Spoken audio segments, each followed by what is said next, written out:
A ton of new Lego sets were just revealed by Lucky Bricks on Instagram, which is a retailer. And yeah, this is the Marvel Advent Calendar for this year, which gives us our first Doctor Doom minifigure in so many years. I mean, since 2013 with that Daily Bugle.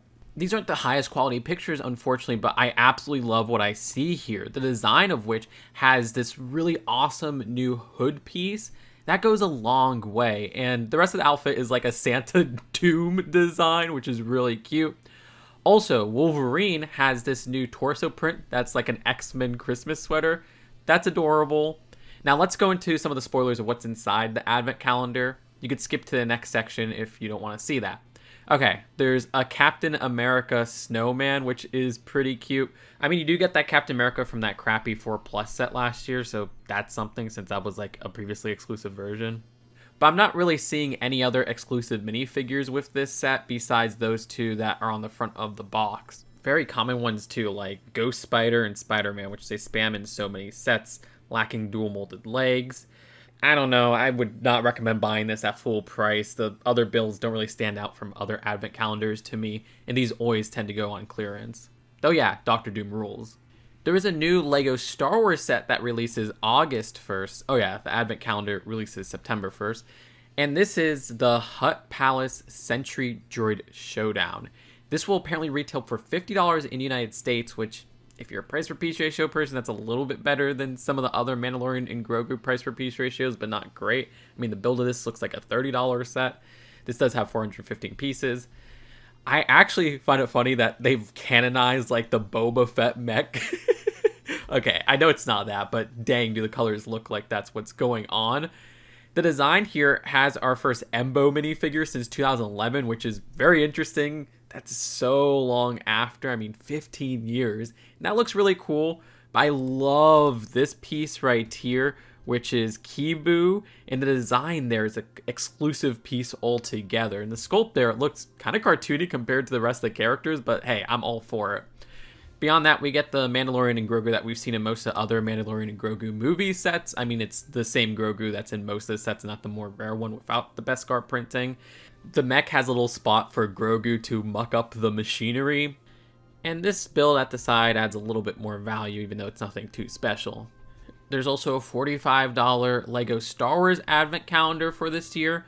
I won't spoil what's inside and the design that are exclusive to those sets, because really at this point, I love opening up Advent Calendars each day of December, but the builds are so repetitive to what I've gotten in the past with like tens of other Advent Calendars. I don't go out and buy these for anything other than the minifigures and when they're on clearance, so that's why I'm giving you this perspective. But anyways, the exclusive minifigures of this set, you know, in terms of ones with new printing, is a new Moff Gideon in his cheapest set yet, but it's not the traditional version because he has a new Christmas sweater print. The design of Din Djarin also has a new Christmas sweater print. The Grogu picture on it, that's just normie merch at Target. And we have the new Grogu minifigure with a design that's exclusive to the set of the Christmas sweater. That's probably my favorite of the three. The design of the Great Jawa is new, that we haven't seen that before, but there is a Sandcrawler rumored for this movie, so I'd assume it's going to appear in that set. There's also a new headpiece for IG-11, which I'm sure will also appear in more sets. And you get one of the pilots from that new Mandalorian and Grogu X-Wing set. Another cheaper alternative. I like the Christmas colored X-Wing micro build, and this build's cute too. LEGO Sonic is getting a new Sonic Unleashed base set, which it does not include the Werehog in there, which, yeah, I didn't expect them to, but dang it, LEGO, come on! It seems like we get the bare minimum with Sonic LEGO sets, but hey, at least this is something from a game and one that we haven't gotten sets for before. It's the Tornado 1, which will be $30, which, hey, that has a pretty good price per piece ratio with 310 pieces. I do wish there were more minifigures in there for $30. Yeah, the build of this is actually like a cool update to the Tornado, where you can have it in that classic Tornado design, but they have this X-Wing-esque design where it folds out to. So yeah, I like the versatility there and the changes. I like the little prints on the 2x2s on the wings. We do get a new Tails design with a determined look here for the face print, so that is pretty neat. It's funny to me that he can't even sit down in his cockpit. But yeah, the design of the Tornado 1 is very distinct from the design of the original Tornado that we got with the 2023 wave. The design of this Badnik right here is the Egg Chaser, which, yes, is a hilarious name. They actually do a good job interpreting that, and I like the print for the head there. But yeah, I would have liked a new hero character in here as well, or at least the werehog. Come on. Apparently there's another set which is a shadow mech versus like a gun bot or something like that. So we'll have to wait and see, but that was not revealed with this set. This release is August 1st, by the way. LEGO Animal Crossing has had a weird trajectory this year where there was a random polybag and no other sets, but there is a summer set that apparently releases August 1st. This is the $60 513 piece set that has Timmy and Tommy. Yes, large buildable figures have reached the world of Animal Crossing. There's no minifigure sets this year besides that polybag, and we've never even gotten these characters as minifigures. That is frustrating.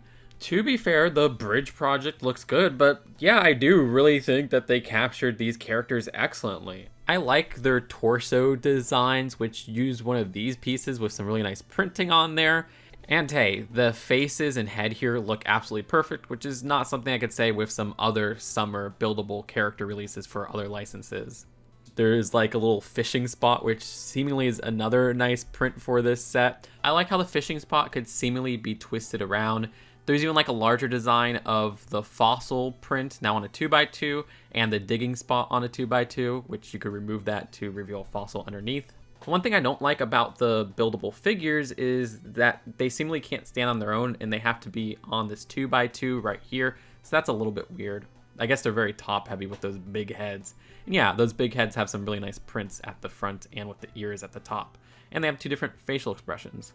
And you even have them waving the little flag of the Nook logo, which I think that's the first sticker I've ever seen in this theme. If you're a price per piece ratio person, 513 pieces for $60 isn't the best, but the scale of everything here I think does warrant a $60 price. It's just such a weird one-off release. Now the City Advent Calendar, since it's unlicensed, is $10 cheaper than the Marvel Advent and Star Wars Advent, so it's only $35. And this has two things that catch my eye, which is, first off, not a spoiler, it's on the front of the box, and that's the design of this baby reindeer piece, which we have not gotten before. I'm sure that will probably appear in this year's Winter Village set, but that's a really cool sculpt. Then the second one is a spoiler. So it has the rocking horse in a new color, which it's nice to see that piece return. The snowman is a return of that one piece from the collectible minifigure series for the head, but that torso seems to be new, of a Christmas sweater with like a little fireplace. The Santa minifigure has like an interesting overalls, which I think is new as well. And this red elf seemingly has a new torso. So yeah, there are some cool pieces here. Other than that, nothing really catches my eye with the rest of the set. Again, all Advent calendars released September 1st. There's also a Disney Princess Advent calendar, which doesn't really have anything that stands out to me, except I guess it's our first Mulan micro doll since 2020, and our first Cinderella one since 2021. And the design of Mushu from that really expensive $130 set is in here. So, hey, for $45, that's a lot cheaper alternative. There's the Mighty Machines, which released in August, which is a blind box Technic series. So I guess I'll add this to the rotation of every minifigure openings. The design here has all these different vehicles with very simple builds. Apparently a lot of these will have around 44 pieces and it will retail for $5. And the builds here for such small designs actually look pretty cute and look like the vehicles they represent. My only thing is that the designs here all have the same color scheme and I kind of wish they switched that up a bit. But I'm guessing there will be some combination feature or something like that to have a little bit of cohesion between all these builds, and that's why they kept them the same color, but nothing's confirmed. Also, there was a Technic Batmobile set for the Dark Knight trilogy, which will apparently retail for $190 for 719 pieces, which is ridiculous, but realize this is remote controlled. Well, you use your phone to control it. Okay, that makes a little bit more sense. It's kind of weird that this is the only summer DC set we know of so far. The design here doesn't really catch my eye as a Tumblr build. I'm just not really a fan of Technic builds, but like I said, I like the build of some of these other sets. This one looks a little bit too Technic-y to really illustrate what they're trying to capture here with this iconic vehicle. I do think the side art right here of like Heath Ledger Joker is pretty interesting. This actually apparently releases July 1st. And then there's some Forza car sets revealed. The Dodge Viper GTS R, which will be 805 pieces for $65. and the Ferrari 488 Pista car, which will be $65 with 882 pieces. Hey, good price per piece ratios if that's your thing. All of those release August. There's two surprising new LEGO Chinese Festival sets releasing on June 1st that were revealed as well, and this one is one of my favorite sets of the summer that I've seen so far.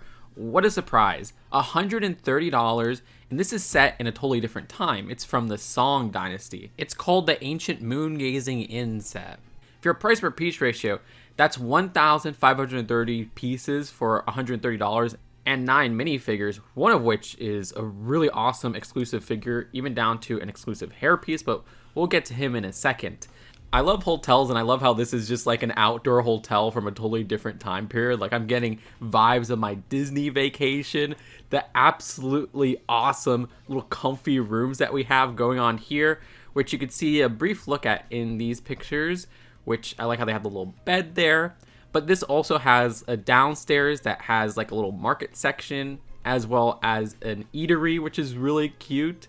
The architecture on here, being from that different time period, being from a place I'm not very familiar with, I absolutely love how this looks, especially with the roofs up top here and how they do the walkways on the second level. All of that is great. There's side builds with like a little well that looks cute. But as I was talking about before, this minifigure right here is a famous poet.